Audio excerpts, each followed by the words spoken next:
هذه الأثناء سحب دخان ترتفع من موقع هذه الغارة، بالفعل هي قريبة جدا.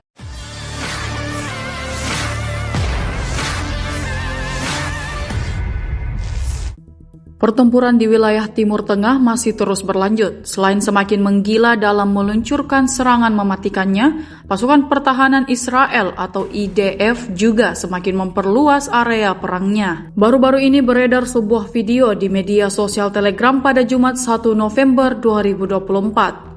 Dalam rekaman tersebut menunjukkan detik-detik IDF menyerang gudang bahan bakar unit 4.400 di Lebanon. Sebelumnya, jet tempur angkatan udara di bawah arahan sayap intelijen penyerang lokasi bahan bakar di daerah Beka yang terletak di kompleks militer unit 4.400 organisasi Hizbullah. Unit ini bertanggung jawab antara lain atas transfer senjata dari Iran dan afiliasinya ke Lebanon. Bahan bakar di lokasi tersebut disediakan oleh Iran sebagai bagian dari dukungan militer Iran terhadap organisasi pejuang Hizbullah. Iran membiayai lebih dari separuh angkatan Hizbullah melalui pasukan Quds dari Garda Revolusi yang mengangkut minyak dan uang melalui berbagai rute ke Lebanon. Seperti tidak terima, pasukan Israel menyerang tempat penyimpanan bahan bakar tersebut. Akibatnya, seperti yang terlihat dalam rekaman, ledakan besar disertai kepulan asap tebal terjadi di titik target.